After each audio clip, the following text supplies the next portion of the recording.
Hey guys, tonight we step through a time-worn door and into a world of smoky hearths, stale bread and sloshing ale. You're in a medieval town now, not the picturesque castle and fairy tale version, but the real one. Loud, chaotic, muddy and slightly suspicious of anyone who smells too clean. You're arriving with dust on your cloak, your coin pouch nearly empty and your feet absolutely furious with you. And yes, there's a decent chance you'll leave this place with fleas, so before you get comfortable, take a moment to like the video and subscribe, but only if you genuinely enjoy what I do here. And hey, where are you listening from tonight? Drop your city and local time in the comments. I read them all, even the ones written half asleep. Now, dim the lights, maybe turn on a fan for that soft background hum, and let's ease into tonight's journey together. You trudge down the narrow road toward the town gate, passing under an arch of rough stone and into a settlement surrounded by moats and manure. The town's smell is vibrant, a mix of chimney smoke, animal sweat, and something fishy that might be dinner or might just be the fishmonger's boots. The cobbled streets are uneven, the buildings lean like they've had a few too many pints, and the people, let's just say they don't make eye contact for long unless they plan to charge you for it. Your cloak is damp from last night's rain. The mud has risen halfway up your boots, and you've been walking so long that your legs feel like they've aged separately from the rest of your body. You might be technically alive, but you definitely feel pickled, so naturally you're looking for one thing: shelter. Preferably the kind that has a fire, food, and won't ask too many questions about who you are or why your coin pouch jingles a little too quietly. You squint through the fog and smoke and finally spot it. Tucked between a pigsty and something that might once have been a bakery, a creaking wooden sign swinging in the breeze. It bears a crude image of a tankard and a chicken. It's creatively named the Hen Mug. Subtle branding wasn't a medieval priority. You approach slowly, watching as a man stumbles out the door and falls flat on his face, snoring peacefully. No one helps him, a good sign, hard to say.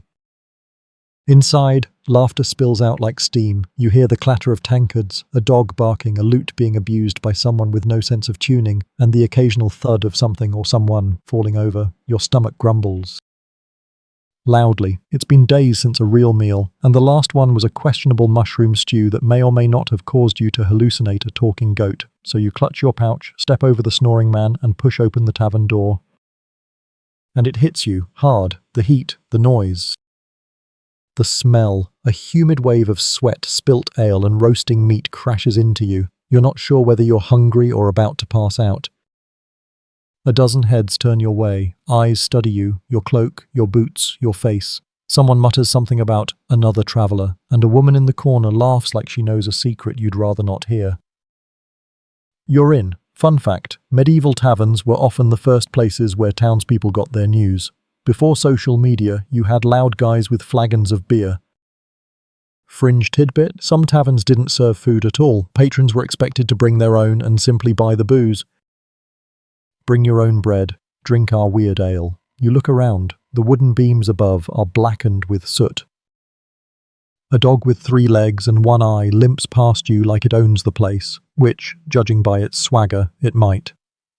The innkeeper glances up from wiping a table with something that's either a rag or a mummified squirrel. He squints.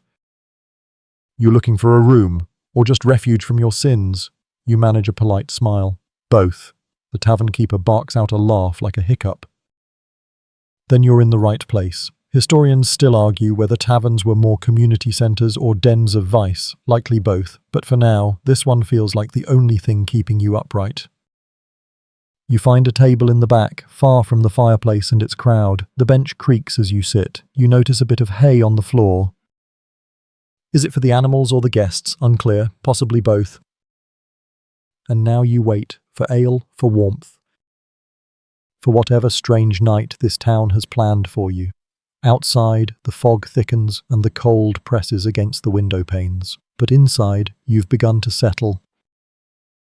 Your feet are off the ground, your fingers are thawing, and that low hum in the background, it could be the fire or the townspeople or the heavy sigh of someone falling asleep mid-meal. Whatever it is, you let it wrap around you like a blanket. You made it. You're not home. But you're no longer outside. Section 2. The tavern door groans shut behind you, muting the outside world. The muddy streets, the coughing beggar by the well, even the drunken wails of a man swearing vengeance on a goose. Now, it's just you, A warped wooden table and a room that smells like history, sweat, and week-old onions. You glance around, pretending to stretch your back, but really you're trying to size up the crowd. It's the kind of place where everybody looks like they've done time in either a dungeon or a poorly paid theatre troupe. Directly ahead, a woman in a dark wool dress balances 6 mugs at once. No tray, just pure tavern muscle memory. She calls someone a twice-boiled goat under her breath and delivers the drinks with a grin so sharp it could dice leeks. This is your first lesson in survival here. Don't get in the staff's way. Especially not hers. She's probably the alewife, a term that once meant a respectable woman who brewed beer, but now carries all the sass of someone who's seen too much and isn't impressed by anything, especially you. You raise a hand shyly, and she narrows her eyes like you've challenged her to a duel. Then she marches over. "Coin first," she says flatly. You dig into your pouch, fingers brushing the last few coppers, and hold one out like it's a peace offering. She snatches it up, sniffs, yes, sniffs it, and grunts. All it is. And just like that, she disappears into the back. Now, you wait. Again, this time with the anxious energy of someone who has just handed over their last money to a stranger and is not entirely sure what counts as ale in this century. Fun fact, ale was safer than water in many places. Not because people were wise, but because boiling the water during brewing actually killed off bacteria. So yes, medieval folks were basically sipping sanitizer with foam. There's a thump beside you. The alewife's back, having materialized like a ghost with a tankard that smells vaguely of apples and feet. You take a sip. It's warm. Thick, slightly sour. You cough quietly so as not to offend. It's not good, but it's not terrible. A bit like rainwater that's been thinking about becoming cider. You nod politely. She raises an eyebrow as if to say, "You'll live." Then she's gone again, off to extinguish another customer's bad decisions. The fire crackles nearby. It's one of the few sources of light in the room, throwing shadows up the smoke-darkened walls. Candles sputter in the corners, jammed into iron holders or simply melted into old bones. Yes, actual bones. Possibly a sheep's, possibly not. A man sits near the hearth, muttering to himself in what might be Latin or just a very committed hangover. He has a sack of something squirming at his feet. You decide not to ask. Across from you, a group of farmers argue over grain prices. It's spirited, like watching a bar brawl in slow motion. One of them gestures so wildly that he spills half a mug on another's lap. The other just grunts, wipes it with straw, and keeps talking. Quirky tidbit. In some taverns there were actual rules posted. No fighting, no gambling, no singing bawdy songs after sundown. Did anyone follow them? About as often as people follow "no spoilers" warnings on the internet today. You glance at the wall behind you. There's a cracked wooden board nailed up. It might have been a rules list once, but now it just says "don't." That feels about right. Historians still argue whether taverns served mostly locals or travellers. Some believe most patrons lived within shouting distance, while others say inns were more like early truck stops.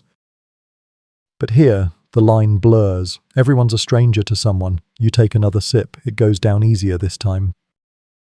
Warmth crawls into your chest, loosening the knot in your shoulders. At the next table, 2 men are arm wrestling. One has arms like tree trunks.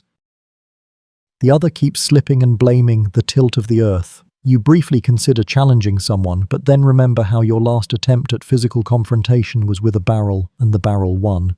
Behind you, someone burps loud enough to disturb a nearby dog. The dog growls, the man growls back, and then they both go back to sleep. Your eyes drift to the ceiling. There's an ancient beam above you with initials carved into it. One reads M+J 1292. Another is a crude drawing of a fish stabbing a knight. Interpret as you wish. You shift on the bench. It groans under you, half from age, half from protest. The wood's been sat on by generations of tired travellers and locals pretending not to eavesdrop. A quiet moment falls. The fire crackles. A fly buzzes lazily overhead. Somewhere in the back, a lute plays 3 notes that vaguely resemble a tune, followed by a yelp and what sounds like a broken string. You exhale slowly.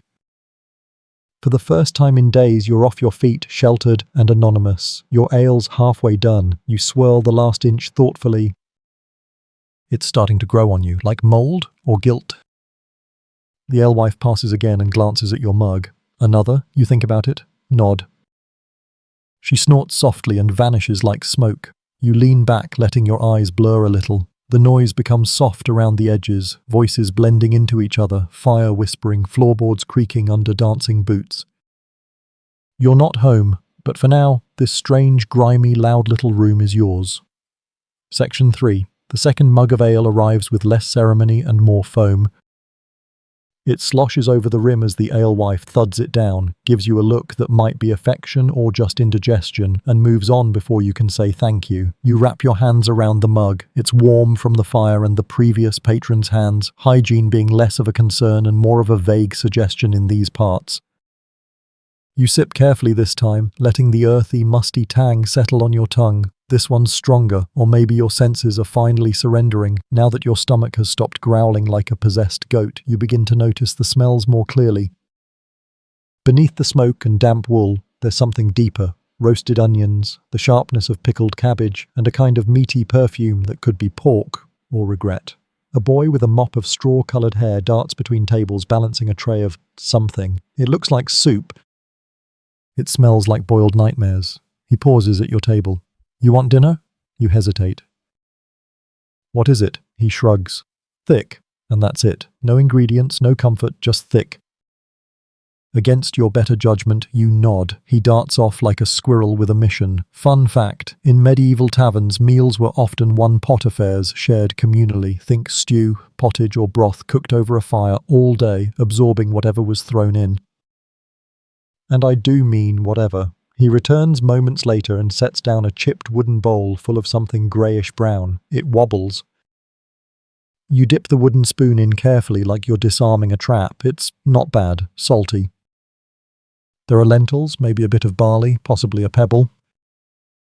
You chew slowly and decide it's better not to identify everything. At another table, a man is gnawing a piece of meat that looks like it fought back. He grins at you, revealing more gaps than teeth.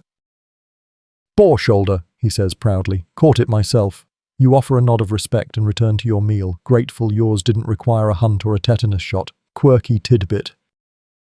Salt was so expensive in the Middle Ages that entire towns based their wealth on it. It wasn't just a seasoning, it was currency. Your soup might be thick, but the salt in it could be worth more than your shoes. Behind you, someone knocks over a tankard. The ale spills, foam oozing like a lazy river across the table. Nobody flinches. In fact, a dog leaps up and begins enthusiastically licking it up, and the music starts. A lute player, maybe the same one who caused the earlier yelp, has returned.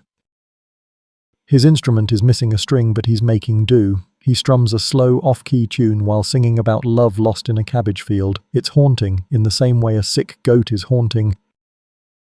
People join in, badly. The entire tavern is soon mumbling a chorus that may or may not be made up on the spot. It doesn't matter. The tune becomes a lullaby of ale-soaked voices, wobbling in and out of rhythm. Historians still argue whether minstrels were welcomed in all taverns or only tolerated when they could pay. Some were considered honoured entertainers. Others were chased off for inspiring too many brawls. This one seems somewhere in the middle. No one's throwing boots, but no one's tossing coins either.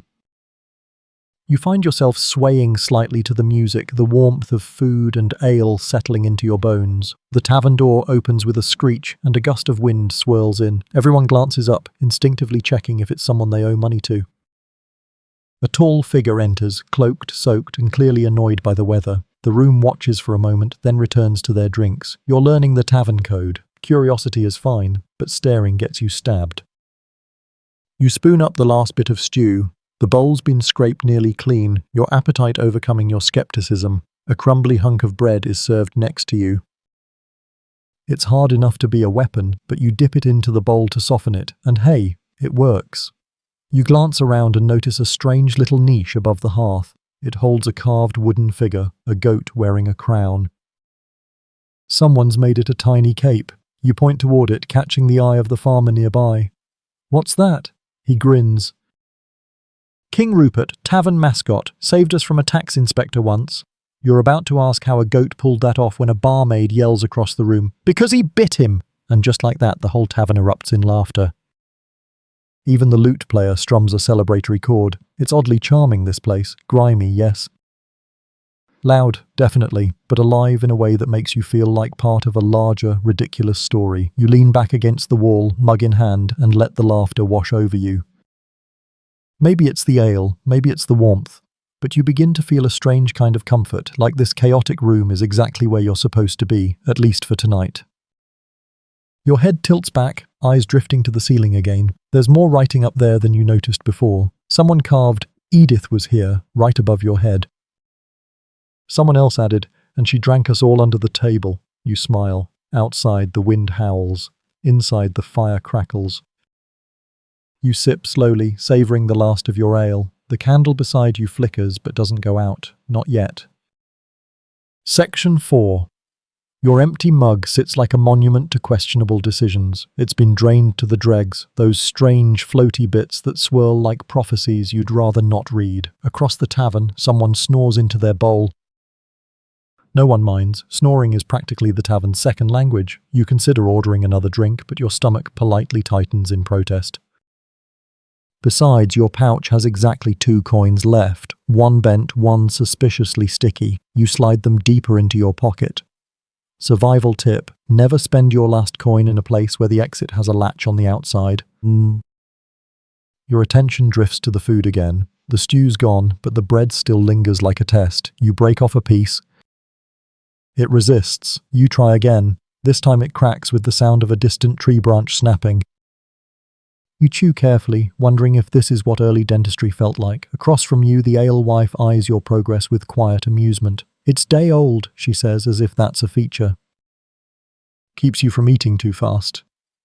Fun fact: medieval bakers often reused ovens still warm from the local lord's manor to bake commoners' bread overnight, hence the dense, overbaked texture. If your teeth survived, you were clearly meant to thrive. You nod to her, unsure whether to smile or just survive the next bite. She vanishes into the back room again, leaving behind a trail of authority and something vaguely garlicky. Around you, the room buzzes. It's not just the ale, it's the rhythm of the place. A game of dice starts at the far end of the room. Wooden cubes clatter across the table as coins or teeth are wagered. You watch silently. One man has a scar like a question mark across his cheek. The other wears a feathered cap that suggests either flair or very poor judgment. A few bystanders hoot as the dice land. Someone accuses someone else of cheating. Someone else tells them to take it outside. No one moves. Quirky tidbit: gambling was rampant in taverns, despite it being outlawed repeatedly across medieval Europe. Church officials called it the devil's arithmetic. Players just called it Friday night. You keep your distance. Dice games can turn bloody faster than a chicken chase in spring, and you've already seen how quick the alewife is with a broom. Behind you, someone pulls out a pair of sheep knucklebones. You blink. Yes, knucklebones. They're used like dice, thrown in odd little arcs, landing with a rattle that sounds like spilled teeth. Historians still argue whether knucklebone games originated from fortune-telling rituals or were just an easy way to pass time when sheep outnumbered books. Either way, the locals are engrossed. You shift your weight, wincing as your backside reminds you the bench isn't cushioned. That's by design. The less comfortable you are, the faster you drink and leave, unless you're already too drunk to notice. Near the door, a man begins humming a low, repetitive tune. It's haunting, almost hypnotic. You realize he's been carving a tiny figure out of wood this entire time. It looks like a pig with wings. "Angel swine," someone murmurs beside you. "Keeps away hangovers." You nod solemnly. "I'll take 3. The man doesn't laugh. He just keeps carving. The lute player changes tempo, plucking out a surprisingly tender melody this time. It catches the room off guard. Even the dice stop for a second. Someone sighs. Someone else softly hums along, and for a brief, flickering moment the room feels still, like the eye of a storm. Everyone pausing, not quite knowing why. But then someone sneezes loudly, and just like that, the spell breaks. The tavern returns to its usual blend of clamour and clatter.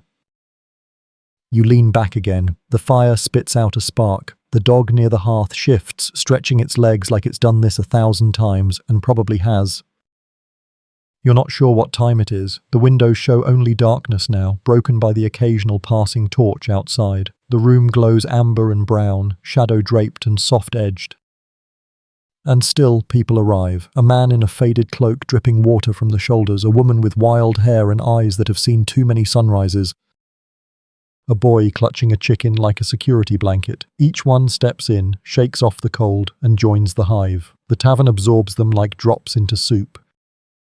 You start to understand, this place isn't just about ale or stew, it's about not being alone in the cold. It's a strange kind of sanctuary, loud, leaky, and absolutely unpredictable.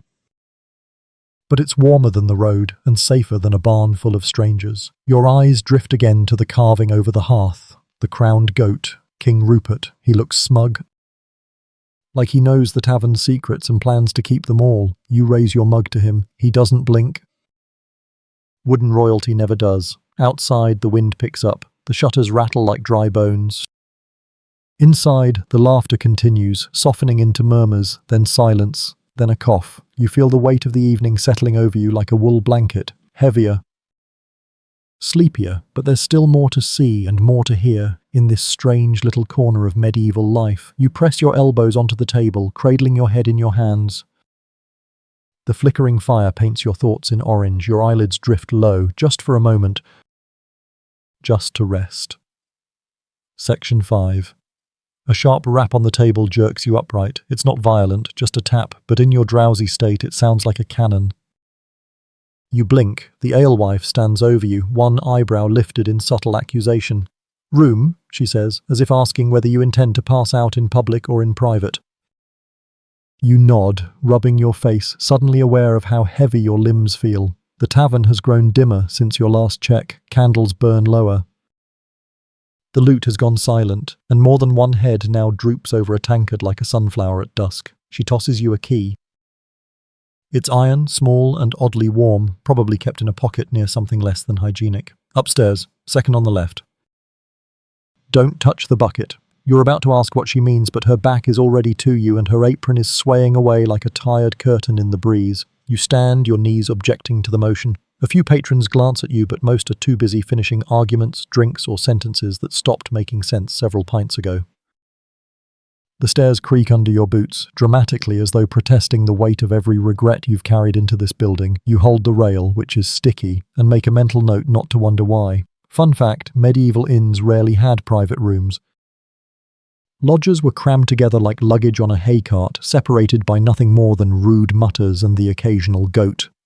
At the top of the stairs, a narrow hallway greets you with flickering candlelight and a smell that can only be described as aged wood and bad decisions. You count doors. 1. 2. Left side. You insert the key and the lock resists like it too doesn't trust you. With a thunk and a reluctant groan, it opens. Inside, the room is small, technically.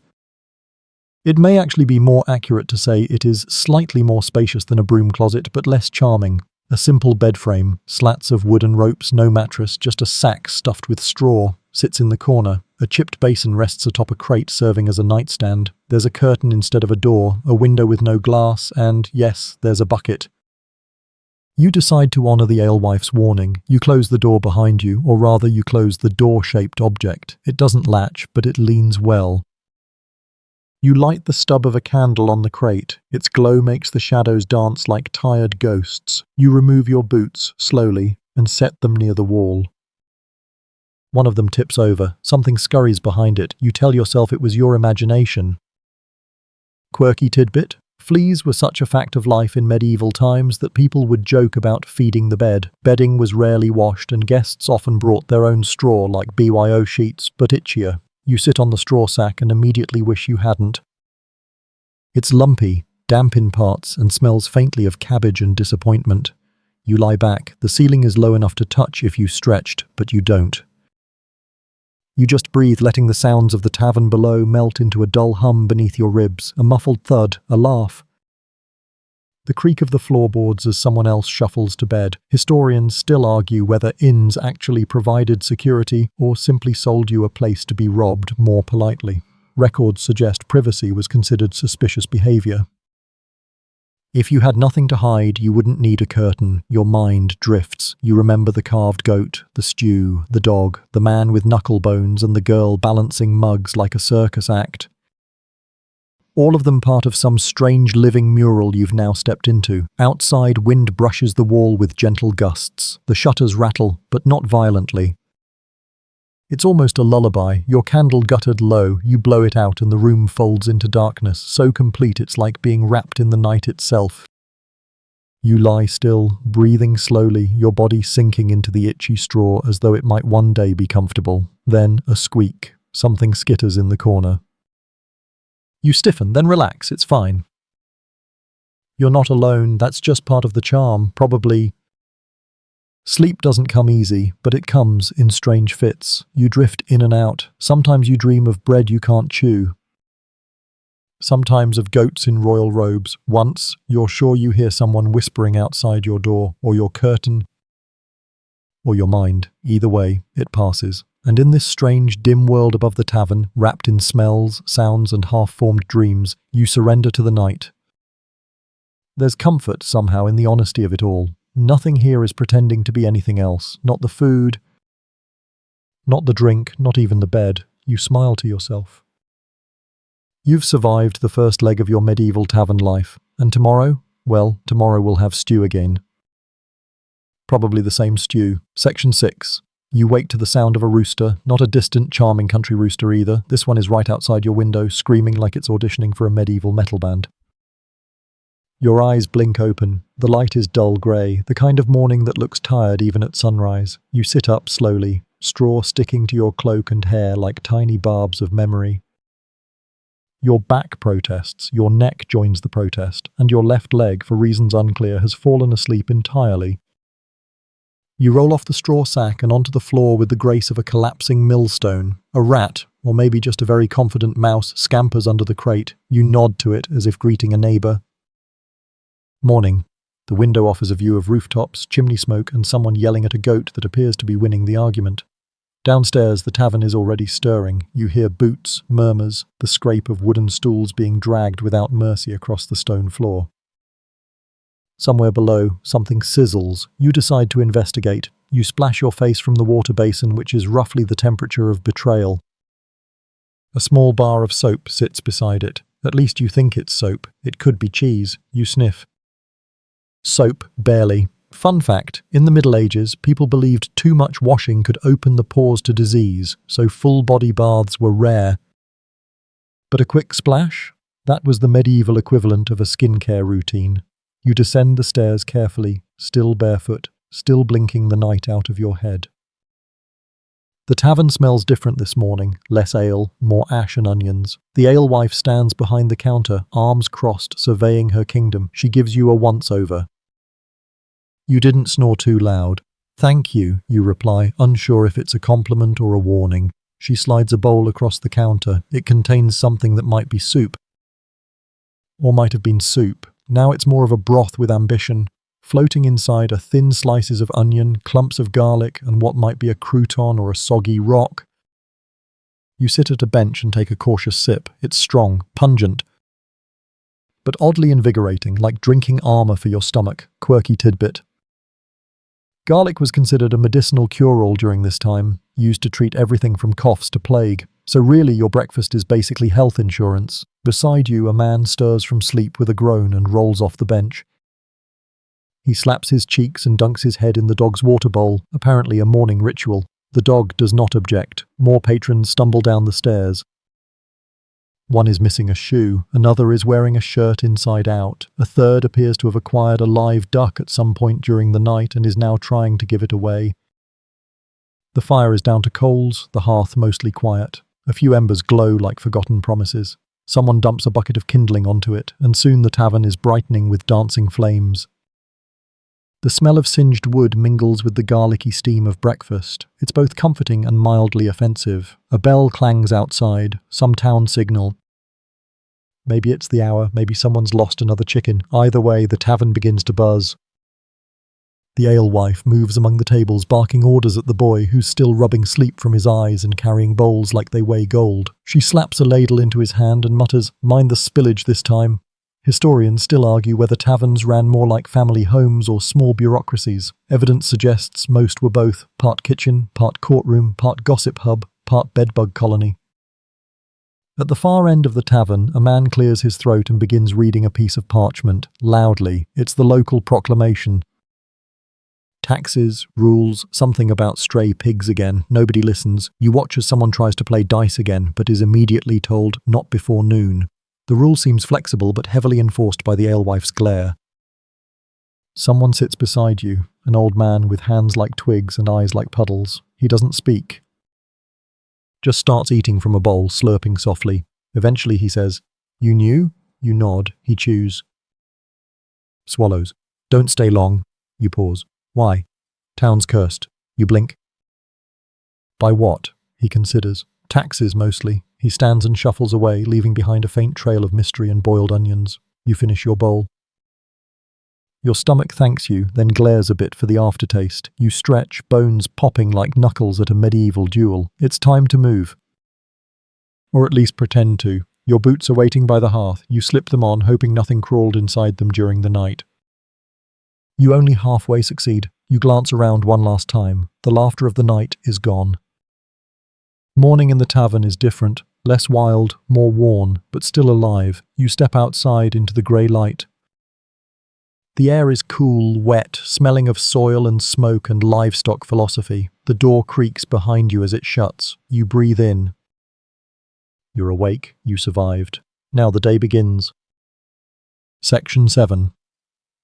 The chill hits your cheeks like a surprise tax, the kind that appears on parchment with too many seals and not enough sense. Still, the air feels clean, brisk, earthy, tinged with chimney smoke and manure, but refreshingly yours to breathe.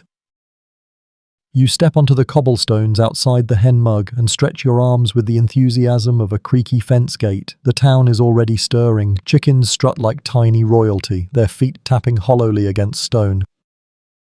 A cart rolls past, creaking with the weight of firewood. A woman shouts something about a missing pig, and a child responds by sprinting the other direction, possibly unrelated. You follow the path down the main lane, passing mossy stone walls and crooked timber houses. They lean toward each other like gossips, whispering in beams and shadows. Your boots squish slightly from the night's dampness. The sun, or what passes for it, filters through a veil of low clouds, giving everything a soft grey haze. Somehow, it makes the town feel like it hasn't quite finished being born yet. Fun fact, most medieval towns had no street signs. Locals just gave directions based on memory, smells, or iconic disasters.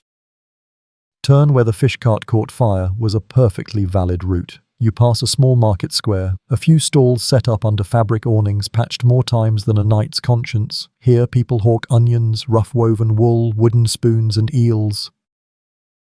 Always eels. Why so many eels? Historians still argue whether it was for nutrition, trade, or just because eels are impossible to kill and therefore ideal travel companions.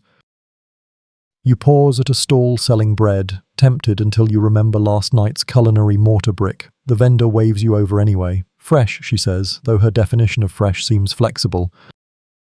Baked just this week. You nod politely and keep walking. A man nearby tries to sell you miracle powder made of ground-up deer antlers. You decline, unsure if it's for cooking wounds or summoning spirits. Quirky tidbit. In medieval markets, charlatans were common and often theatrical. Some would hire fake customers to shout how great the product was, or stage mock fights to draw crowds. You suspect the deer antler guy is both seller and shouter. You drift toward the edge of the market where things are quieter. Here, a wooden post stands tall with several parchments nailed to it. Public notices. One reads, "By order of the Reeve, all taverns must maintain peace after moonrise. No jesters may ignite poultry." You pause, then read it again, slower. Ignite poultry? You decide not to ask. Beside the notice board is a short stone wall, worn smooth by 1,000 sitting backsides. You take a seat, exhaling slowly. The world feels slower out here. Your body's tired, not just from walking or sleeping on straw, but from being in a place where everything smells like time. From where you sit, you can see the tavern again. Smoke curls from its chimney. A horse snorts near the stables. Someone's hammering inside, likely the alewife chasing a stubborn barrel. You watch as townsfolk move about their morning tasks. A blacksmith emerges from his forge, arms blackened, yawning like a dragon with a hangover. A baker's apprentice drops a tray of rolls and swears with impressive creativity. A monk walks by, silently disapproving of everything within sight. Historians still argue whether monks and clergy helped enforce town order or just served as spiritual watchdogs. Either way, this one glares at you with suspicion before disappearing around a corner like a vengeful wraith in wool socks. You lean back, letting your head rest against the cold stone of the wall. It presses gently into your scalp, reminding you that comfort is a rare guest here, and when it comes, it often arrives wearing an itchy cloak. The bell in the town chapel rings, 3 slow, solemn tolls, not for death, just time. In this town, they mark the hours with the kind of gravity reserved elsewhere for natural disasters. A man sits down beside you without asking. He smells of onions and soot and hums tunelessly. After a while, he says, "You're not from here." You nod. He nods too, as if confirming a private theory. You'll get used to it. Or you won't. Same either way.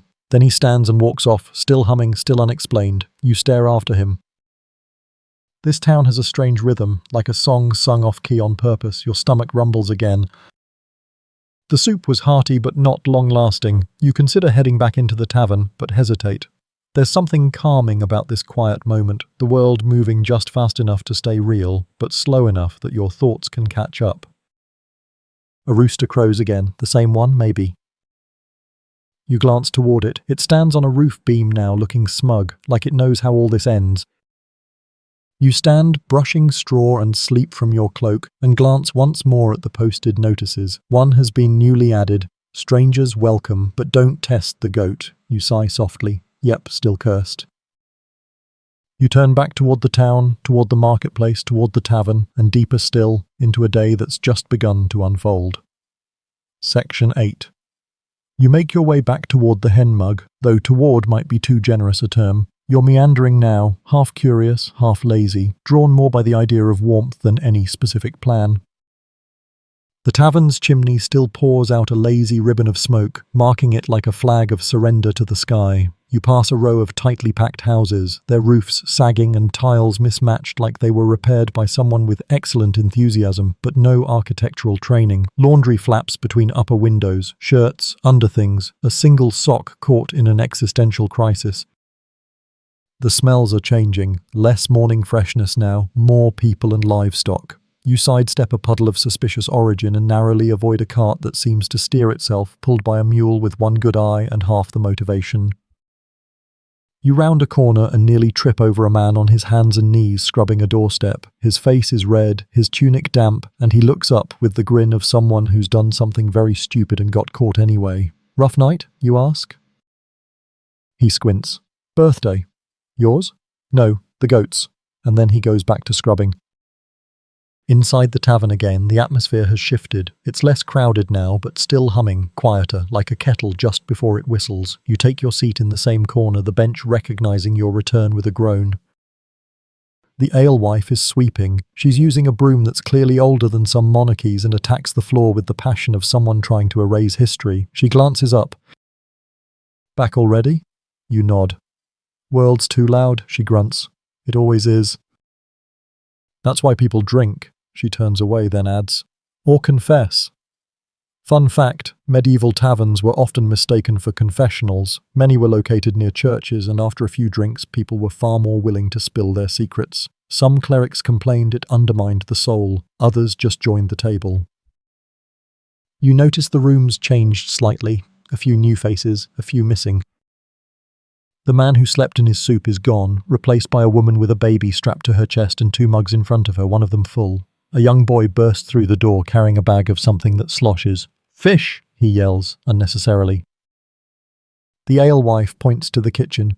Put it with the others, and don't name them this time, quirky tidbit. In some coastal towns, taverns doubled as fishmongers, drying fish on the rafters above drinkers' heads. Nothing says relax like a haddock staring at you while you sip. From your bench, you notice a game beginning again in the corner. Not dice this time, cards. Or rather, something like cards. They're crudely made, hand-drawn and worn at the edges. The men playing them look serious. One has a scar so deep it has its own wrinkle. The other wears gloves, which is suspicious in a place where warmth is theoretical. They speak in low tones, occasionally grunting, slapping down a card or chewing on the silence. You watch for a while, unnoticed. The cards are numbered strangely. Some have images, an owl with a dagger, a crown made of thorns, a fish smoking a pipe. Definitely not standard. Historians still argue whether early card games in Europe were invented for strategy, gambling, or subtle political satire. These cards, possibly all three, you catch the eye of one player. He holds your gaze for a second too long, then lays down a card with a snake coiled around a chalice. His opponent sighs and pushes away from the table. Game over. No money exchanged, just nods, a ritual older than the rules. You take a sip of water that wasn't there before. It's slightly warm and tastes faintly of wood and whatever cup it's shared space with over the years. Still, it clears your head. The door opens again. A newcomer enters, a tall figure hooded with boots too clean for this part of town. They stop in the doorway. The room doesn't go silent, but it pauses, just long enough to notice, just long enough for you to feel the change. They walk to the bar and whisper something. The alewife gives them a look, says nothing, and pours a drink. No questions, no chatter. You glance at the other patrons. Everyone's noticed, and everyone is doing their best impression of not noticing. The figure takes their drink to a table near the fire. They don't remove their hood. The drink remains untouched. You lean back. The bench creaks again. The air feels different now, tighter. Like the tavern is holding its breath just a little. But then laughter breaks from the kitchen, a loud cackle, unmistakable. The alewife reappears, holding a ladle like a scepter. "Soup's ready," she announces, and just like that, the tension thaws. People move. The lad with the fish re-emerges, now carrying a bucket and pretending it isn't leaking. The card players reset. A woman offers you a bowl of something pale green. You accept. Cautiously, it's better than the last one. Still salty, but with a touch of leek, maybe some herbs. It tastes almost like hope. The hooded figure is still there, still unmoving. Still unnoticed by everyone pretending not to notice. You eat slowly, letting the flavour settle. Around you, life resumes. The tavern hums again, a different note this time. A quieter tune, one for afternoons and resting elbows and whispered stories. And you, here, at your bench, your mug, your soup. A quiet part of the world that somehow keeps spinning. Section 9. The hooded figure hasn't moved. Their drink still sits untouched, catching the glow of the fire but casting no reflection. You try not to look, but of course you do. Everyone does. In a place like this, stillness is louder than shouting. You sip your soup. It's gone lukewarm, but still oddly soothing, like it was made by someone who meant well but didn't believe in measuring spoons. Bits of leek stick to your spoon. You eat anyway. You're in too deep now. The alewife moves past your table muttering something about cursed potatoes. You want to ask, but her scowl makes it clear. Some mysteries are best left stewing. Fun fact, potatoes didn't actually arrive in Europe until the 16th century, so whatever's in your soup, it's not a potato. Possibly turnip, possibly radish, possibly an error. The boy from earlier, the one with the unfortunate fish delivery, scampers past carrying a bucket. "Don't look in it," he warns cheerfully. You choose obedience. The mood has shifted again. Afternoon light streams weakly through the windows, casting thin golden stripes on the floor. Someone has opened the shutters a crack. Outside, a woman argues with a goose. Inside, a man begins playing a fiddle, or something like one. The sound is scratchy, thin, and completely unapologetic. A few heads turn. No one claps, but no one complains either. It's music, technically. That's enough. Quirky tidbit. Many medieval musicians were self-taught, with instruments cobbled together from scrapwood, gut string, and optimism. Some were paid in meals, some in coins, some in not being thrown out. The tavern was their training ground, and their audience was often delightfully inebriated. You glance toward the hooded figure again. They've tilted their head, just slightly, toward the music. The smallest movement, like a page turning in a closed book. Then a sudden sound breaks the hum, a thud against the tavern door. It doesn't open. Just a knock or a body or something in between. Everyone goes still. The fiddle stops mid-note. The fire pops. The alewife straightens behind the bar. Then, nothing. No follow-up. No entry. Likely just the wind, someone says, too loudly, but you know better. Wind doesn't knock with purpose. Historians still argue whether medieval taverns attracted spirits or simply offered such bad lighting that anything unfamiliar looked like one. Either way, you're not going near that door. Slowly the chatter resumes, though softer now, more cautious. The hooded figure hasn't reacted. Not visibly, you finish your soup. It's settled warmly in your stomach, filling spaces you forgot were hungry. You slide the bowl aside and fold your hands, watching, listening. The dog from last night returns, circling under the table like a furry guardian of crumbs. You drop a piece of crust. It vanishes faster than your dignity at a medieval bathhouse. The alewife approaches, drying her hands on a cloth that looks like it's lost every argument it's ever had. "You planning to stay another night?" she asks. You shrug. "Depends." "On what?" You glance at the hooded figure. "On whether that thing drinks or eats someone." She follows your gaze. "Oh, him," she says casually. "Shows up every few months, pays in coin older than my mother's knees. Never speaks, never causes trouble. Why does he come?" She shrugs. "Maybe for the music.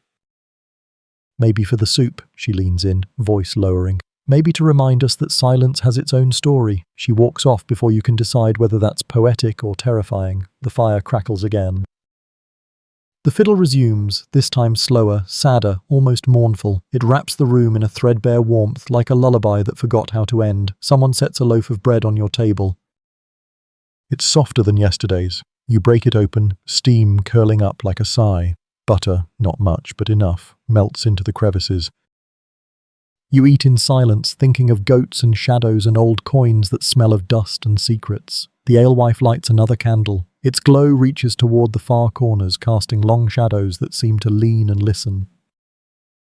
You glance again. Yes, the hooded figure is still there. Still. Outside, the wind picks up. You hear it whistle through the alleyways, dragging loose straw and leaves in chaotic spirals. The town seems to brace against it, the way a tree braces for its own bending. Inside, the tavern stays solid. Warm, human. Even with all its cracked mugs and uneven floors and suspicious soup, it feels like the only honest place for miles. You lean back on the bench, your eyes feel heavy, your hands are warm. The crust of the bread crumbles between your fingers. The fiddle slows, the fire settles. The dog sighs, and in the corner, the hooded figure finally raises the mug, sips.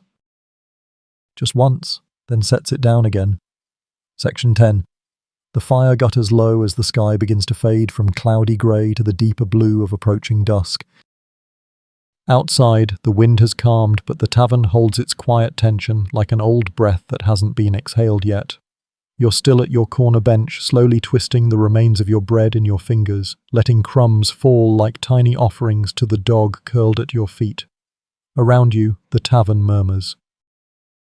Not loud, not lively, just alive. The hooded figure hasn't moved since that single sip. The mug still rests between their gloved hands, unchanged, untouched again. You think you see the candlelight flicker across a bit of metal beneath the hood, like a chain or a medallion, but it disappears as quickly as it appeared. You're no longer sure whether anyone else sees what you see. Maybe they do, and they've just chosen to pretend otherwise. That seems to be the way of things here.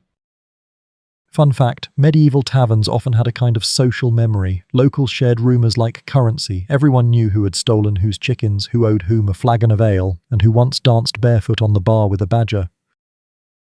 But they also knew how to keep their mouths shut when it mattered. The alewife returns to your table, wiping her hands on her apron and looking you over like you're a barrel she's not sure she wants to tap. If you're staying, might as well work. You raise an eyebrow. Work? Woodpile Outback's not going to stack itself unless you want to sleep with the mice.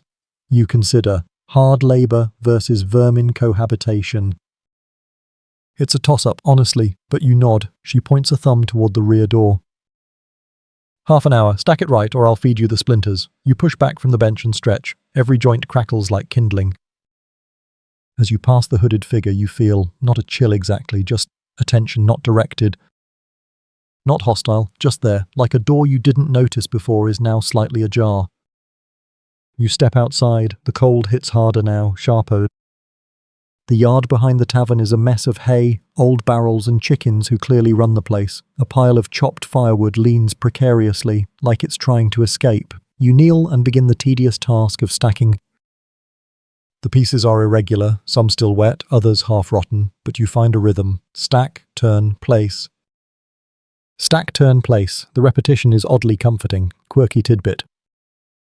Firewood was so precious in the Middle Ages that some towns had laws about who could collect it and when. In winter, people even stole from one another's piles under cover of snow. You're not far into your task when a voice startles you. Good stacking form. You turn. It's the old man from earlier, the one who warned you not to stay long. He stands by the corner of the building, hands tucked into sleeves. "Didn't expect you'd still be here," he says. "I didn't expect you'd still be watching." He smiles. It's not unfriendly, but it's thin. The tavern changes people. Some walk in tired and leave full of song. Some walk in singing and leave, differently. You glance at the door. "And that one in the corner?" He shrugs. "He's a reminder." Of what? That we all come here for something. He taps his chest. Even if we forget what it was. Historians still argue whether taverns acted as cultural crossroads or emotional pressure valves. Probably both. Places where stories ended and others were quietly passed on in the form of knowing glances and half-truths over ale. You finish stacking the last log. The old man nods approvingly. "Come morning, you'll think about leaving." "Will I?" "Everyone does. Some even succeed." He turns and walks away, dissolving into the dusk like he was never entirely part of it. You return inside. The warmth hits you in the face. Smoke, sweat and food. The stew smells stronger now. Heartier, whatever was in the bucket earlier seems to have lost the will to fight. The mood has shifted again. The earlier hush has faded, replaced by a low murmur of conversation. Laughter hums around the room. The fiddle has been replaced by soft drum beats, bare hands on wood, rhythm without melody. It works. You take your bench again. The alewife walks past and nods at you once, approval conveyed in the form of not yelling. You settle in, watching the tavern dance into its evening self. Tankards clink, bread is shared. Old stories are retold with fresh lies. The dog is asleep again, this time with a chicken feather stuck to its ear like a crown, and the hooded figure still there, still silent, but now the mug is empty. You don't know what that means, but you feel it. A change, like something finished its watch and decided not to leave just yet. Someone starts a game of riddles. Another group begins juggling fruit badly. A boy sings a line of a song his grandmother taught him, and the alewife mutters, "She'd haunt you for that." You smile. You lean back, you breathe. The tavern, in all its flawed, firelit chaos, welcomes you again. Not with cheers or hugs, but with space, with presence, with the kind of strange peace that comes from knowing everyone here is a little bit lost and a little bit found. And maybe, just maybe, that's exactly why this place exists at all.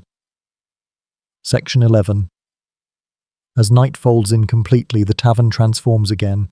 Like clockwork, or more like candlework, its tone shifts from murmurs to melodies, from shared soup to shared secrets. The windows glow like old lanterns, the outside world fades, inside the tavern begins its true life. Your bench creaks as you shift your weight. You're not sure if the ache in your back is from the woodpile or the wooden furniture. The dog beside you snores softly, tail twitching in some bone-chasing dream.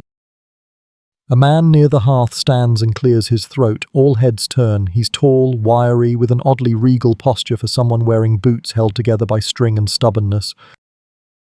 He begins reciting, not quite singing, not quite speaking. It's a story of love lost to war, of a cursed sword buried beneath a willow tree, of a knight who laughed too loudly and was struck down by lightning for interrupting a goddess's nap. The details are loose. The tone is serious. The effect is undeniable. The room listens, really listens. You feel it, the slow hush, the flickering of firelight on open faces, the communal holding of breath. Fun fact, oral storytelling was a staple of medieval taverns. With low literacy rates, tales were passed from mouth to ear, braided with exaggeration, humour, and the occasional dancing ghost. Storytellers were sometimes paid in drink, sometimes in coin, and often in silence, earned, not given. The man finishes his tale with a bow so small it's almost a shrug. Someone tosses him a crust of bread. Someone else mutters, "You forgot the part about the goat." A soft ripple of laughter follows. The mood loosens. A woman begins humming. Someone taps a mug with a spoon, the rhythm grows, feet shuffle, a hand slaps a table, and before you know it, the tavern is pulsing like a heartbeat. The alewife yells from the kitchen, "Don't knock over the stew pot again or I'll stew you," quirky tidbit. Dancing in medieval taverns wasn't always encouraged. Some towns banned it outright, claiming it led to sin, theft, or spontaneous combustion. Yet, of course, people danced anyway. How could they not? You watch as two people, strangers maybe, join hands and spin gently in the open space near the hearth. There's no formal step. Just movement, just joy, just a need to forget the cold outside. The hooded figure hasn't moved, but now they're watching. You see it in the tilt of the head, the slow rise of the chin. Not threatening, not ghostly, just present. More human than before, or less, it's hard to say. Your second bowl of soup is placed before you without a word. It smells better than the first. Less boiled sadness, more roasted resilience. You nod in thanks. The alewife gives you a grunt and disappears again. You eat slowly. The stew is thicker now. There's something like meat in it, maybe even herbs. You recognize thyme, or think you do. The broth is rich, real food. The kind that sits warm in your chest like a poem you don't need to remember. Historians still argue whether taverns served real meals or just whatever was available that day. Some were known for culinary pride. Others were known for meals that doubled as practical jokes. A plate of cheese passes your table. It smells like ambition gone wrong, but people cheer anyway. Across the room, the card players have switched to riddles. You catch one. What has a tongue but never speaks and turns men red when licked? The answer, someone eventually guesses, is fire. A mug is raised in salute. A hand is singed in demonstration, the door creaks, everyone pauses. Just for a beat, but it's only a gust of wind, or someone entering quietly. It doesn't matter, the rhythm resumes, the fire pops. A spoon clangs, the dog sighs again, you lean your elbow on the table and rest your head on your hand. The heat from the bowl rises into your face, making your eyelids heavy. Around you the tavern spins in slow circles, not with chaos, but with comfort, a kind of organized disarray. Predictable in its unpredictability. You realize you're smiling. You don't know if it's the food, the music, the heat, or just the way the alewife yelled at that guy trying to juggle fish. But for this moment, this sliver of warmth, you belong, and so you eat and watch. And listen. And breathe, and in the corner the hooded figure finally stands. No one speaks, no one moves. The figure turns toward the door and leaves, just like that, like a shadow that decided it was done being cast. The tavern doesn't react, not loudly, not obviously. But something settles in the room, attention unspooled, a thread let go. The alewife reappears, wipes her hands on her apron and mutters, "Right on schedule." You look at her, eyebrows raised. "Every full moon," she says. "Don't ask. You don't." You just sit and stay and let the tavern wrap you in its wild, warm, whispering embrace. Section 12. The tavern breathes out. Not literally, of course, but the moment the hooded figure exits, it's like someone loosened the stays of a very tight corset around the room. Shoulders drop. Conversations resume. Even the fire seems to crackle a little louder, like it had been holding something in. You lean back, your bowl empty and your belly full. Your body feels pleasantly sluggish, like you've been wrapped in warm dough and told to nap indefinitely. Across the room, someone has begun peeling apples with a dagger, not eating them, just peeling as if it's the most serious task of the evening. Fun fact, apples were a staple in medieval diets, often preserved as cider, dried slices, or stewed into mush. Raw apples, though, that was a statement. A flex, especially if you peeled them in one continuous spiral, as the fellow now attempts with trembling concentration. You turn your gaze toward the hearth. Two children, where did they come from, are seated cross-legged, watching the flames like they contain dragons or secrets. One of them clutches a carved wooden pig. You recognize it, the angel swine from earlier, wings still uneven, face still confused. Behind the bar, the alewife is tallying something. Not coins, it seems. Perhaps mugs used, stew bowls returned, or sins half confessed. She glances up occasionally, catching would-be thieves and drunkards with nothing more than a twitch of her eyebrow. A man begins to sing near the window. His voice is rough but kind, a lullaby maybe. The words are slurred and strange, about windmills that chase dreams and wolves that tell riddles. It doesn't matter, no one listens for the lyrics. Just the tone, you feel your head growing heavy again, not from ale, though that plays a part, but from the rhythm of the place. A place that knows how to slow you down without asking permission. Quirky tidbit. Some medieval taverns had a designated sleeping bench, a place for those who didn't make it upstairs or who weren't quite coherent enough to ask. It wasn't considered shameful, just practical, a place to snooze and ideally not get stepped on. You think about your room, the straw mattress, the creaky curtain. The possibility that someone else might already be in there, claiming squatters' rights. But right now, this bench feels more like home than anything with a latch. You lean forward, resting your arms on the table, cheek against your wrist. The dog stretches beside you, letting out a breath that smells like old stew and deeper wisdom. Someone clinks a spoon against a mug, attempting rhythm. Another follows.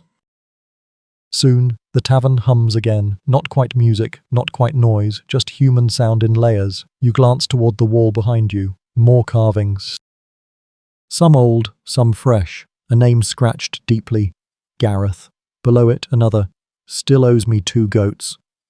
Historians still argue whether such graffiti was a form of early memoir, rebellion, or simply the product of boredom and available cutlery. Likely all 3. You reach into your cloak and pull out a small nail you found earlier in the woodpile. Your fingers hover near the beam. For a moment you're tempted, but something stops you. Not yet, you think.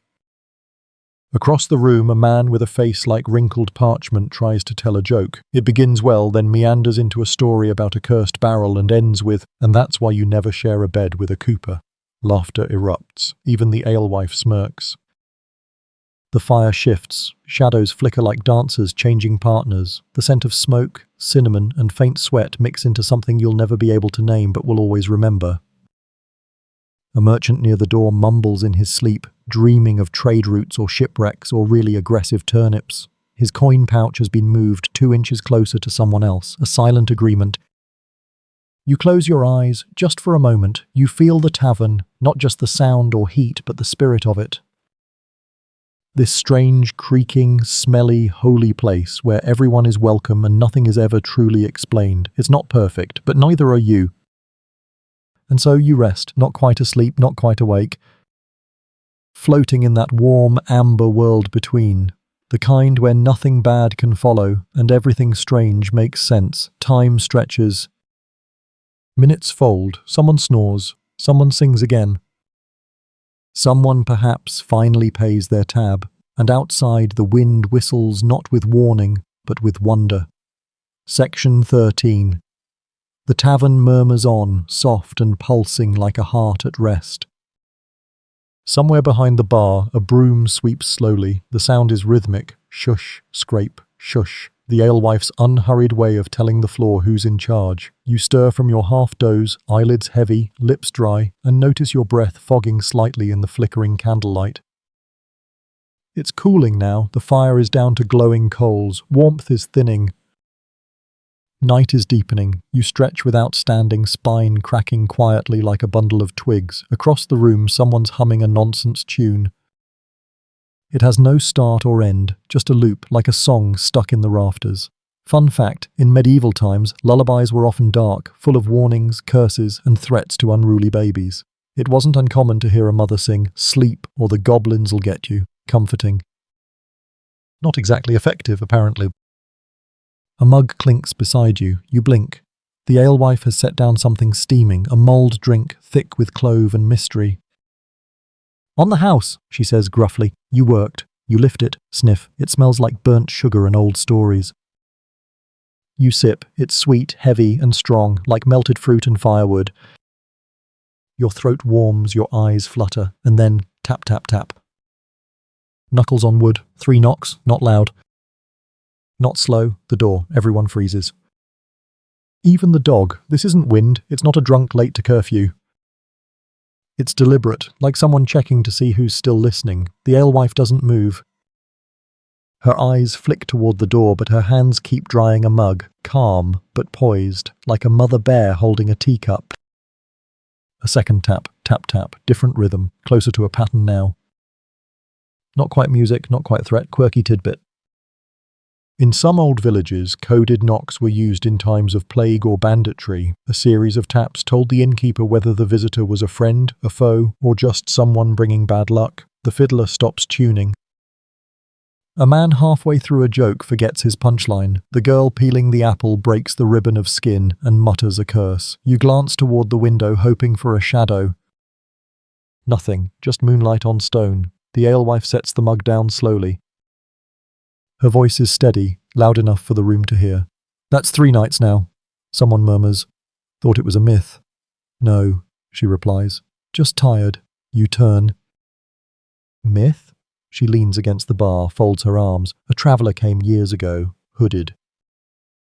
Quiet. Stayed 3 nights, left without a word. She nods toward the door. But the door kept knocking. Always after, always when the stew was good. Laughter would normally follow a tale like that, but not this time. No one chuckles. No one lifts a mug. The alewife exhales.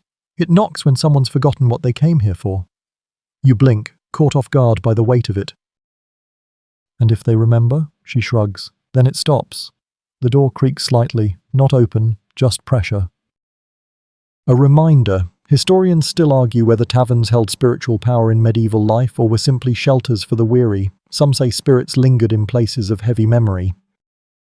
Others claim it was the wine. The alewife moves toward the door, slowly. Calmly, she doesn't open it, just places her hand on the wood and whispers something too soft to hear. Then silence, no more taps, no more wind. Just the low crackle of coals and a room holding its breath. She turns. Eat! Drink, sleep, forget the door, and everyone obeys. Because here, you don't question the rules carved in flame and spilled ale. You just accept them. You nurse your drink, the heat spreading through your limbs like soft candle wax. A gentle paralysis, not fear, not even curiosity. Just a sleepy surrender. The girl begins humming again. The man with the fiddle picks up his bow and plays a slow, wandering tune, notes falling like leaves. The room breathes again, and you, still seated, still watching, feel a calmness sink into you, deep. Slow, honest, you realize you don't need to know everything. Not who knocks, not why the door waits, not whether the soup had leek or sin in it. Because you're here, and here is enough for tonight. Section 14.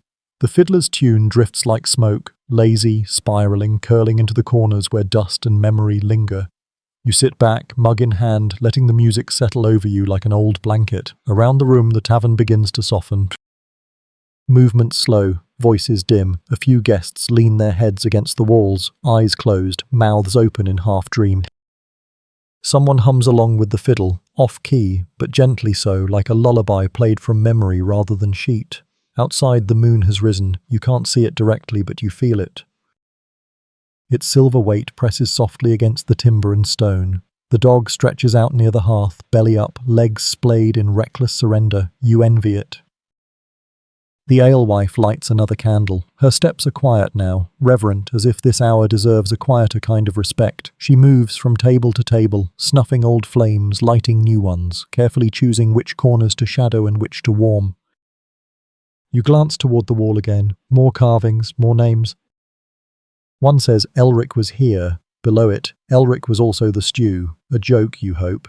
Fun fact, humour in medieval times leaned into dark absurdity. Jokes often involved the church, the plague, and bodily functions, with very little concern for subtlety. If it got a laugh and no one lost a tooth, it was a good night. At the edge of the firelight, a traveller stands to stretch. His joints pop like firecrackers in molasses. He mutters something about sore horses and sore backs and sore everything. Someone hands him a piece of bread. He nods without speaking. Then, softly, the door opens, just a crack. You turn instinctively. Not fear, not even curiosity, just habit now. But it's not the knock, it's the wind, a gentle push. A suggestion from the night. The alewife doesn't react. She simply walks over, nudges it shut, and slides a thick timber beam across it. The room exhales. Quirky tidbit. Doors in old taverns were often barred, not just against thieves or wolves, but against cold thoughts. That's how one tale put it. Cold thoughts creep through open wood. Lock them out, and your soup won't sour. You're not sure what that means, but it feels right. The man beside you, one of the farmers from earlier, leans in with the conspiratorial smile of someone who knows how many beans were in your bowl. You staying tonight again? You nod. Seems safer than wandering. He chuckles. Safe, nothing's safe, but it's warmer. And she, he nods toward the alewife, she doesn't let the bad things follow you upstairs. Historians still argue whether innkeepers truly believed in curses and charms, or if they just used them to keep guests from doing anything too stupid. Either way, most were respected more than the local reeve, and feared twice as much. The fiddler shifts his tune, now playing something slower. Sadder, a melody for lost time, or perhaps for those who never arrived. You sip the last of your drink. It's gone tepid, but still holds the taste of cinnamon and cloves and old kindness. You close your eyes. The tavern breathes around you. It doesn't speak, but it remembers. Every mug raised. Every tale told. Every secret whispered after the fourth ale. The woman who danced barefoot on the table. The man who claimed he once punched a ghost. The old soldier who traded his sword for soup. You don't know if any of it's true. You don't need to, because here, truth bends like firelight, and your place in it, this crooked bench, this warm corner, this moment of breath between history and sleep, is just as real as any crown or coin. You open your eyes to find the alewife watching you, not in suspicion, not in judgment. Just watching, you nod. She nods back. Nothing more needs to be said. You stand slowly, legs heavy but sure. The stairs creak again as you ascend, this time softer, more familiar. You pass the same cracked beam, the same flickering torch, the same smear of something suspicious near your door. You enter your room. It hasn't changed. The straw sack is still just straw. The curtain still doesn't close properly. But it feels warmer now, less like a hiding place, more like a home. You sit on the bed, remove your boots. Your feet are sore. Your shoulders ache. But your chest feels quiet. No knocks tonight, no shadows under the door. Just silence. And the slow, steady lullaby of a tavern that watched you enter and, for now at least, chose to let you stay. Section 15. The straw doesn't feel softer tonight, but you've simply run out of discomfort to notice. Your bones, having filed several complaints yesterday, seem resigned. You lie back slowly, exhaling into the dark, your body sagging into the shape of the sack like dough poured into a crooked pan. Your curtain flutters slightly with each draft from the hallway. The sounds of the tavern below have dimmed, no more fiddles or footfalls, just the faint creak of timber settling and the occasional clatter from the kitchen, the tavern tidying itself, or perhaps just the ghosts finishing their round. You stare at the ceiling, now fully shadowed, a black canvas dotted with nothing, waiting for thoughts to emerge. And they do, not sharp ones, fuzzy-edged, dream-coloured, steeped in ale and the warm echo of firelight. There's no sense of time, no bells toll, just the rhythm of your own breathing and the memory of someone else's laughter. Then, from below, a laugh, one singular, rich, reckless laugh. You recognize it. The man who claimed earlier to have seen a ghost punch back, the one who danced briefly with a turnip and called it destiny. You smile, barely. Even in exhaustion, the absurdity lingers like perfume. Fun fact, laughter was considered medicinal in many medieval households. It was believed to balance the humours and ward off melancholy. Some even claimed it could chase away minor curses, though not taxes. Nothing chases away taxes. You roll onto your side, facing the cracked timber wall. There's a smear of old wax there. Maybe a candle fell. Maybe someone else once lay here and watched it melt slowly into the wood grain, passing hours as they waited for morning or sleep, or something in between. A sound from across the hallway, someone shifting in their cot, muttering a name you don't recognize. Then silence, the kind that feels almost sticky. You close your eyes. Then open them again, because now there's another sound, not loud. Just steady, thump, thump. Not from the door, from the wall, behind you. You sit up slowly. The straw whispers with your movement. The thump stops. You wait, your breath caught halfway, nothing. You lie back down again. The warmth you'd gathered begins to slip, like it's backing away. Then, again. Thump, thump, soft. Like a heartbeat in wood, you press your palm against the wall. It's cool. Quiet now, you tell yourself it was a beam shifting, the house breathing. Or the rats holding a meeting. Quirky tidbit. Old inns were built with so many nooks and hidden spaces that they often echoed with phantom sounds, voices, footsteps, even entire conversations with no speaker. Some travellers wrote letters home convinced they'd stayed in a haunted room, only to find it was the kitchen chimney behind their wall all along. Still, you move your cot a few inches from the wall, just enough to pretend you've done something. Just enough to make sleep possible again. Your thoughts wander to the hooded figure, to the alewife, to the knock, to the stew rich and strange, to the flickering candle in the barroom that refused to go out, to the farmer who said the town was cursed, but with a smile that suggested he liked it that way. You wonder if anyone ever really leaves this place. If they do they stay gone, or do they come back as shadows, not ghosts? Not spirits, just pieces of themselves, still clinging to the bench by the fire, still waiting for their soup to cool, still hoping someone will listen to their version of the truth. You shift again, tucking your hands under your head. The dog barks once, distantly, or maybe it's a dream, you're not sure anymore. The line between waking and sleep has blurred like fog on old glass. Historians still argue whether medieval taverns were refugees from the world, or reflections of it. Little villages within villages. A place where time pooled like warm broth, and the rules bent just enough to allow something softer, stranger, more human. You feel it. You belong here now. Not forever, but for tonight, and tonight is all that matters. The thump doesn't return, the curtain rustles once, the straw cradles your head. And finally sleep takes you, not like a thief, but like an old friend. Section 16. When you wake, it's not because of sound, it's light. Just a suggestion of it, slipping through the crack in the curtain, turning the room from pure dark to a dim grey haze like the sky hasn't made up its mind yet. Morning's not here, but neither is night.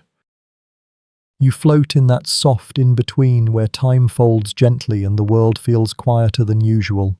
You sit up slowly, the straw whispers beneath you. No creaks, no knocks, just you, your cloak, and the smell of slightly sour air that only straw bedding can produce. You push the curtain aside and peer down the hall. No footsteps, no voices, only the muffled clatter of pots below and the low hum of someone humming a song with no lyrics. Possibly the alewife, possibly the building itself. Fun fact, inns of the Middle Ages often came alive long before their guests did. The workers rose before dawn, heating ovens, feeding animals, drawing water from frozen wells, all while their patrons slept 2 inches away from historical sanitation. You make your way downstairs, the same stairboard protesting beneath your boot as last night. The tavern is nearly empty. Just one man at the far corner, nursing a mug with both hands like he's afraid it might bolt. The hearth is rekindled. The firelight crawls over the stones, stretching itself awake. The alewife is already behind the bar, sleeves rolled, hair pinned up like she's been scolding the morning into existence. She glances up. You sleep. You nod. I think so, she snorts. Good, means the place likes you. She slides a bowl across the bar. Breakfast. Don't sniff it too long. You sit at a table and take a cautious look. It's porridge or something aiming in that direction. Pale, thick, lumpy. There's a slice of apple on top, mostly for decoration, and a dollop of what might be honey or just ambitious butter. You eat it. It's warm, it's food, and it's free. Across the room, the man with the mug raises it slightly in your direction. Second night's always the oddest, he says without prompting. You pause your chewing. How so? He smiles. First night's just surviving. Second is when the place starts to notice you. You glance at the walls. At the carvings, at the empty bench where the hooded figure used to sit. Nothing stares back. Still you nod. Quirky tidbit. Many medieval folk believed buildings absorbed emotion. That walls could remember. That stone listened. It wasn't superstition. It was architecture with ears. The man continues, if you stay a third night, well, best you know what you're running from before you try running to anything. He finishes his mug and leaves without another word. The door shuts behind him like a sigh. You keep eating. The alewife collects empty mugs. She moves with purpose, but without rush, as though time bends around her until she's done with it. You ask, do you get many travellers? She grunts. Enough, not too many. Just enough to keep the roof honest. You ask, do they come back? She pauses, wipes a mug, then shrugs. Some, in pieces. You're not sure what that means, and you're not sure you want to know. Outside the window, the village stirs. A boy runs down the road with a sack that wriggles suspiciously. 2 goats follow him, one wearing a rope, the other wearing something that looks like half a curtain. A woman yells from a second-story window. A dog answers. The world resumes. You stand, stretch. Your body pops like firewood in a fresh hearth. The porridge has settled in your stomach like warm stone. You feel ready to not leave exactly, but move. You step outside. The sky is pale gold, clouds thinning at the edges. The air smells of peat smoke, wet earth, and someone baking something daring. You wander again, past the well, past the crooked stable, past the notice board which now bears a fresh parchment, 1 chicken lost, possibly armed. Approach with caution. You smile, shake your head. You've stopped questioning what's normal here. Historians still argue whether medieval humour was sophisticated or slapstick. Truth is, it was both. This is a world where someone could write a love poem with one hand and hurl a cabbage with the other. You pass the alley behind the tavern, where yesterday's woodpile now sits perfectly stacked. The chickens avoid it like it's cursed, or just orderly. You walk until the road thins, where cobblestones give way to dirt and dirt to mud. The forest line looms in the distance like an old book waiting to be reread. You stop, you think. You turn back because you're not done yet. The tavern is still warm. Your room still smells like hay and sleep. And the stew? Well, there's always more. Section 17. The road behind you stretches like a question you don't quite want to answer yet. Ahead, the crooked silhouette of the hen mug leans gently into the morning light, as if it too slept poorly and is still stretching out its joints. You return without fanfare. No one greets you, no one questions your return, but you feel it, that quiet nod from the building itself, like a glove that remembers the shape of your hand. Inside, the tavern is busier now. A few labourers drink from mugs while oiling their tools. A washerwoman pours hot water into a tin basin near the hearth. A chicken hops across the floor like it owns the place. Maybe it does. The alewife eyes you over a crate of root vegetables. Changed your mind? You nod. Something like that. She gestures with her knife, more of a cleaver, really. You can chop, then. Stew won't make itself. You don't argue. You roll up your sleeves, take your place beside her at the scarred kitchen table, and begin slicing carrots the size of your forearm. Fun fact, stews in medieval taverns were rarely fully emptied. Instead, they were topped off daily. Meat, root veg, herbs, grain, a little wine if it was a good day. Some stews, legends say, simmered for months. The locals called it perpetual soup. You call it edible history. As you work, the kitchen hums, boiling water, crackling hearth, the thunk of blade on root. There's something deeply human about it. No magic, no ghosts, just hands and fire and food. Don't cut the white ones, the alewife mutters. They bite back. You stop mid-chop. What do you mean? They turn bitter if you don't boil them twice. Like people, she moves on. You glance down at the white roots. They look harmless enough, but you set them aside anyway. Quirky tidbit? In some villages, cooks refused to use certain ingredients during certain moon phases, not because of taste, but because they swore the food would remember. Bad energy, they'd say. Cook with kindness or cook alone. Outside the kitchen, the tavern continues its slow breath. Patrons come and go, mugs clink, someone sneezes so loudly the dog barks. You keep chopping. The alewife hums, barely more than a whisper, a tune that loops and falls like a pot stirring itself. You were right to stay, she says, not looking up. I didn't say I was staying. You didn't have to. You finish the carrots, reach for leeks. What happens if I stay a third night? She shrugs. You learn what the place is really for. And what's that? Not my secret to give. She drops a handful of herbs into the pot. The smell rises instantly. Rosemary, thyme, something sharper. You breathe it in. It smells like memory. Someone calls from the bar. She leaves you to stir. You take the spoon. The pot resists. Heavy. Thick, rich with yesterday's flavours and today's hope. It bubbles like it knows something. You glance around, no one watching. You whisper to the pot, "What's your secret?" It gurgles. You accept that as an answer. Historians still argue whether taverns functioned as spiritual crossroads or simply caught people in the in-between, between towns, between decisions, between versions of themselves. There's power in being still long enough to notice who you've become. You carry the pot to the bar with both hands. The alewife nods. You ladle bowls for the noonday crowd. People eat, no one compliments it, but no one leaves it unfinished either. You sit with your own bowl again, now more participant than guest. The stew is deeper than before, earthy. Honest, slightly oversalted, like all good things. The fiddler reappears. No fanfare, just finds his place near the hearth and begins to play, the same slow tune from last night. The kind that makes time yawn and curl up. You eat slowly, you watch the room. A man you haven't seen before leans near the window. His coat is patchy, his boots polished. He watches the street with the cautious stare of someone who once lost something important and never stopped hoping to see it walk past. A girl clutches a bundle of cloth, possibly laundry, possibly treasure. She sets it beside her bowl and eats like someone taught her to be grateful for warmth. A merchant sneezes loudly into his soup. No one reacts. It's a shared world, germs included. The alewife pours herself a mug, sits, doesn't say anything. But she's smiling, not at you, just in general. You finish the last bite. The bowl is warm in your hands. You close your eyes for just a second, letting the steam kiss your face, and wonder if you could stay forever. Of course you can't, but the question feels good to ask. Section 18. Afternoon settles over the town like a soft wool cloak, warm in places, itchy in others. Inside the hen mug, the air grows still, as if even the walls are leaning back to nap.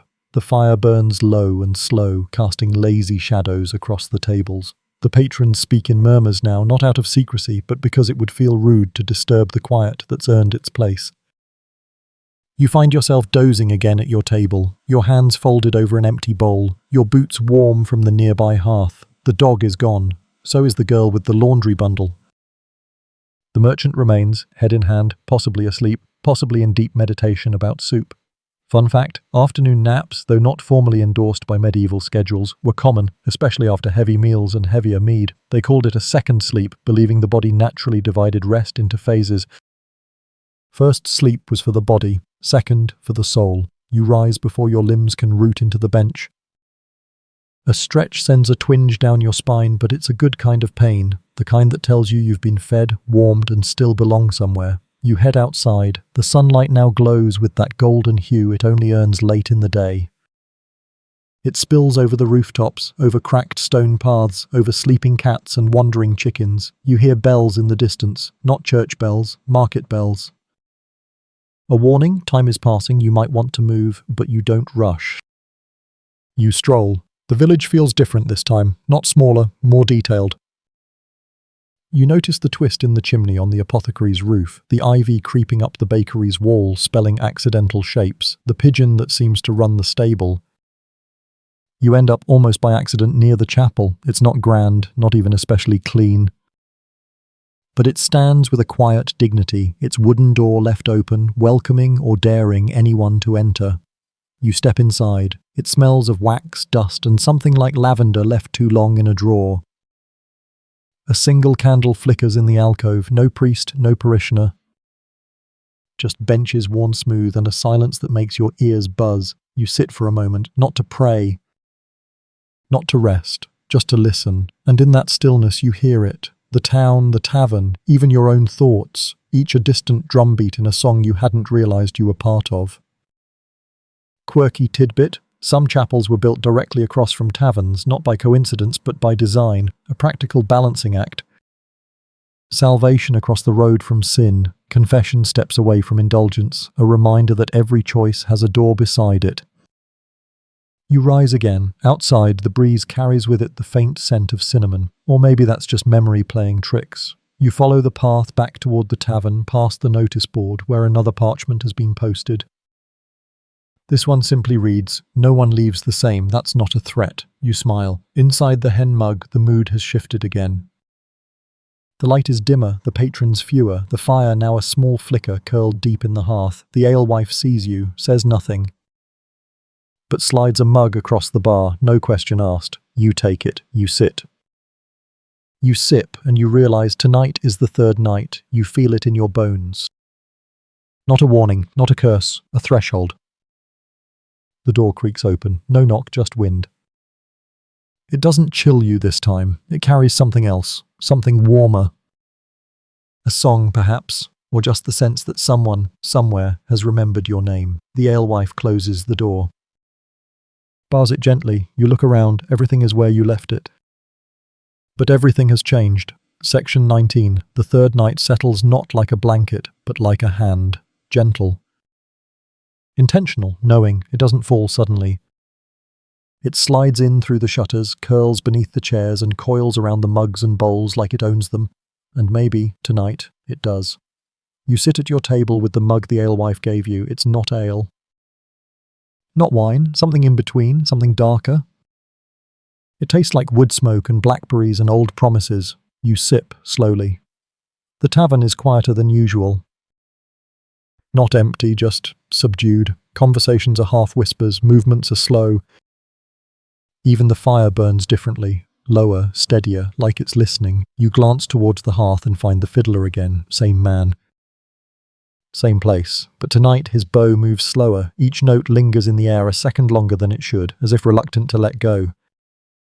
You lean back, eyes half closed, and then you notice something strange. Everyone who stayed last night is still here. The farmer with the sore knees, the merchant with the wandering eyes, the old woman with the braid that touches her waist. They're all seated exactly where they were, but none are drinking, not one. They sit with empty mugs, not forgotten, set down, intentionally. You turn to the alewife. She's wiping the bar again, but her eyes are distant as though watching something behind her own eyelids. You rise slowly. Walk over. Why aren't they drinking? You ask. She doesn't answer immediately. Just finishes polishing the mug, then sets it down with great care, as if setting a seal, because this is the remembering night. You wait. The third night, she says softly, is when the tavern asks what you brought here.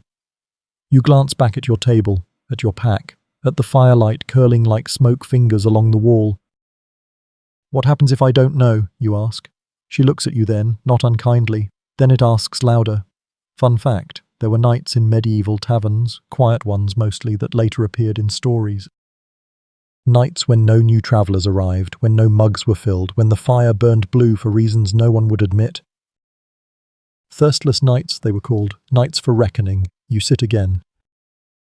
Suddenly aware of your hands, of your breath, of the name you've been carrying all this time without asking who gave it to you. A man across the room stands. He's thin, with hands that tremble slightly as he opens a small cloth parcel. Inside, a knife. Old, worn, he lays it on the table. Beside it, a feather. Then he nods, sips his water, and closes his eyes. You don't ask. You just watch. Another guest pulls something from their coat, a braid of dried flowers. Lavender, maybe. It's cracked, colour faded. They set it in their bowl, whisper something, and let it rest. The fiddler doesn't stop playing. He doesn't need to. The song is part of the moment now. Quirky tidbit. In some rural inns, it was tradition to leave behind something small before departing, a token of the self. A ribbon? A coin, a poem carved into the underside of the bench, not as payment. As witness, you reach into your pack, your fingers brush something, the nail from the woodpile.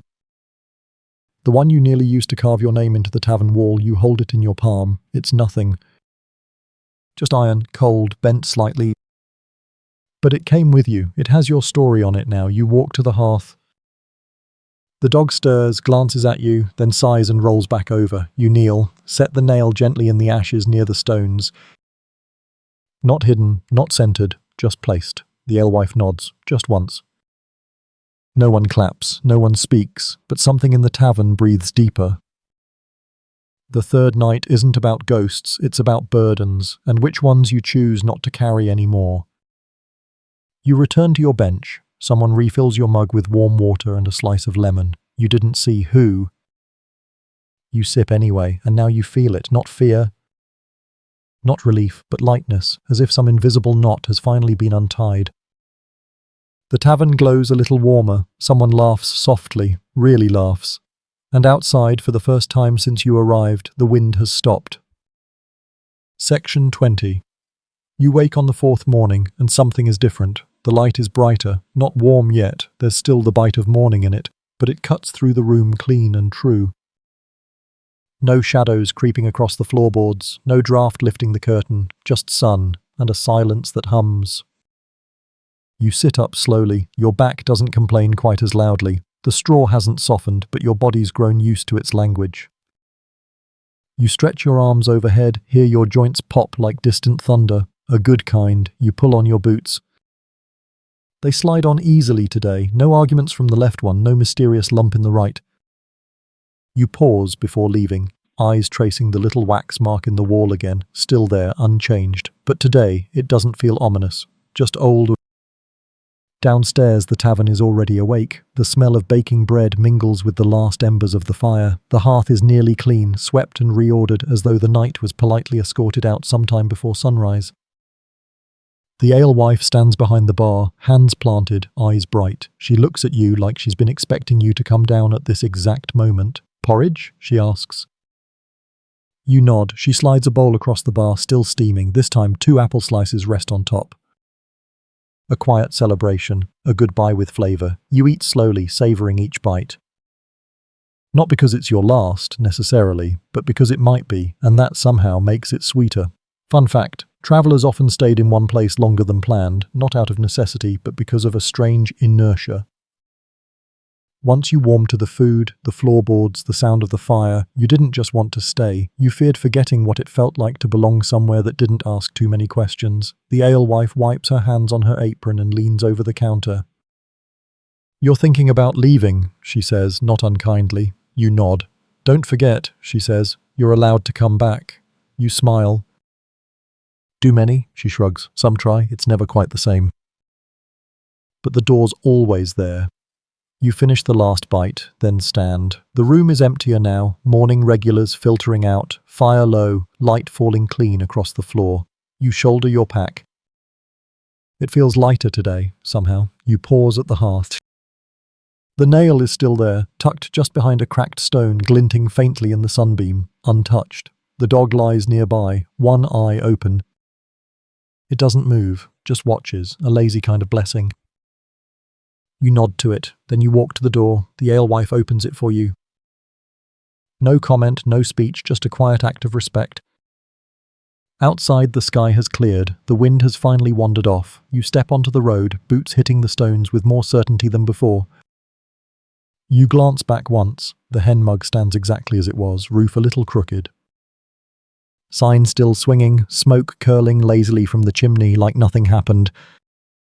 Like everything did, you walk on, and in your pocket you carry no coins. Just the memory of a room that listened, a bowl that never emptied, and a night that asked you what you brought and let you leave a little lighter. Now your journey slows. The path behind you grows soft in your memory, like footsteps covered by falling leaves. The air cools. Your thoughts untangle. No more tavern noise, no more firelight dancing across soup bowls. Just quiet, just breath. You are walking through a softer world now. Each step falls gently. The road bends not with urgency but with invitation. The trees beside you stretch upward, their branches shifting like curtains in a sleepy house. The birds do not sing, they murmur. The sky is a pale silver, as if even the sun has hushed itself to let you rest. You remember the warmth of the tavern. The quiet of that third night, the strange weight of your own story, handed back to you, not as a burden, but as a gift. You carry it now like a stone made smooth by water.